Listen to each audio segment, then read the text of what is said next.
Good afternoon. Welcome to our show, Empowering Caregivers.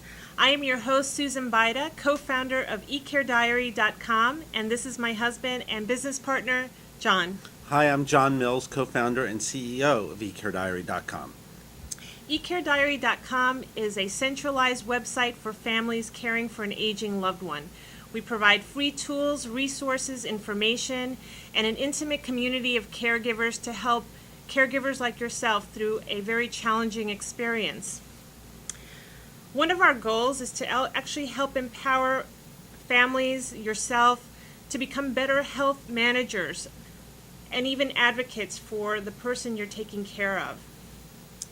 Today we're very excited to have Viki Kind as our guest. Today we're here live in New York City, and Viki is on a book tour, and we're so glad she could stop by.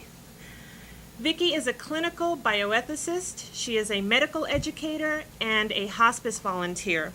She is here to discuss her new book, The Caregiver's Path to Compassionate Decision-Making, Making Choices for Those Who Can't. The book offers very practical tools, techniques, and support for making the decision-making process for your loved ones more respectful and less complicated. It's for those who are affected by Alzheimer's disease, strokes, brain injuries, developmental delays, or other types of mental limitations. Caregivers will absolutely find peace of mind knowing that they're doing the right thing by the person that they're caring for with this book. Viki holds a master's degree in bioethics from the Medical College of Wisconsin and has lectured across the United States, including teaching healthcare professionals to have integrity, compassion, and to improve end-of-life care through better communication. She's also been a caregiver for many years herself, having cared for 4 members of her own family. Viki, thank you very much for joining us today. We're so proud to have you and feel very grateful that you're here to be able to share your insights with us and our audience.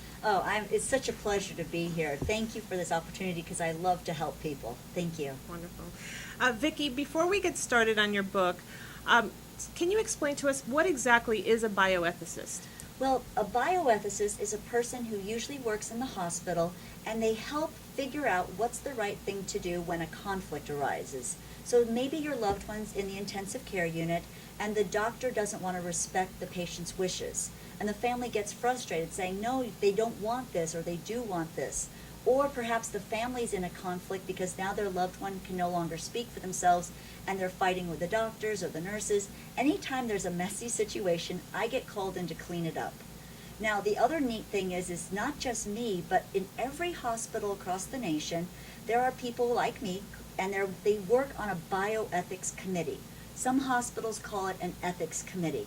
And this is a group of people who will come in, they're neutral, so they don't have an agenda about trying to tell you what to do.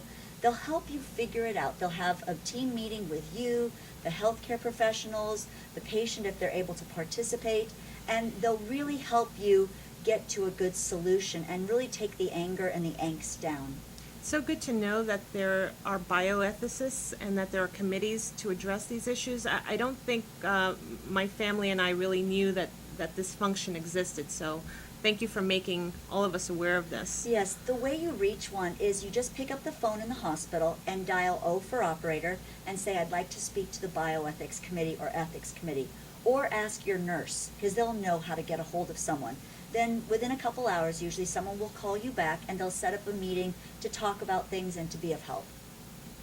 Well, Viki, thank you very much for that. And I want to say that I spent the weekend reading your book, and I cannot tell you how valuable this is to families who are going through the issues of caring for an aging loved one.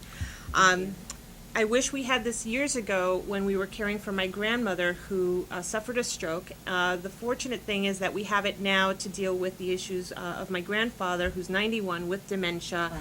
and he slips in and out of, the ability to actually think and reason, and I think this will be very invaluable to so many people. Can you tell us what the book is about and who can actually benefit from the book? Thank you. Thank you for reading it. I'm so glad it's going to help your family. The book is designed to help caregivers who are now in that position of having to make choices for someone who's lost the ability to think and communicate, whether they're losing it just a little bit or they've really lost complete ability. What it does is it provides so many tools and resources that the caregiver is going to feel more educated and more empowered to make good choices. It provides a step-by-step process to help you think through all of the decisions you have to make. And it's not just healthcare, it's all those life choices as well. I think people will really have some peace of mind thinking, okay, it's still hard, I'm still on this journey, but I feel better about my choices. Viki, you have a great deal of experience as a caregiver, having cared for 4 family members. Yes. And you share that in your book. Would you share with our audience why your book is different from other available resources for caregivers and for dealing with end-of-life issues? Yes. My book is a process book. It actually helps you think through that process by the tools. I give you lots of questions to ask because each of us is different, and so you want to be respectful of that person's wishes and what would be best for them. That process guides you, and then you're able to take action. A lot of books out there are wonderful about saying you should do this, but then they don't tell you how. And we don't know how. Nobody taught us how to be a parent. No one taught us how to be a caregiver. So knowing how to get to that solution and then how to implement it, you'll feel more peace of mind. It also will give you that sense that it's a trusted friend you can turn to. It's someone where if you're making those end-of-life choices about hospice, about CPR, you'll know how the healthcare system works, and you'll know that you can turn to it over and over again as the journey continues with the person in your care. And Viki, you've had a lot of experience, personal experience as a caregiver 4 times over, and it all started when your mother suffered a stroke. And I could relate to the way you were discussing it in your book. You were very young at the time, and I was also in my 20s when my grandmother suffered a stroke. What was it like for you to be so young and to be responsible for someone? I was 21. I had 3 brothers who wanted to help, and they were there, but we were all young. And we were completely overwhelmed. I was trying to run the family business. I was trying to be a caregiver. I would sleep at the hospital at night because my mom needed extra care, and she wasn't the easiest patient because she was very frightened about being in the hospital. So, we stayed with her at night. So I was exhausted. I was frustrated because the doctor was not respecting my mom's wishes, and back then we didn't have all the resources we have now. We didn't have the internet. I couldn't just go to a great website or a great book and look stuff up.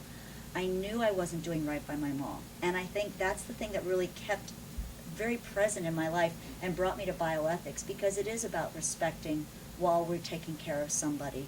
And I wish I'd known then what I know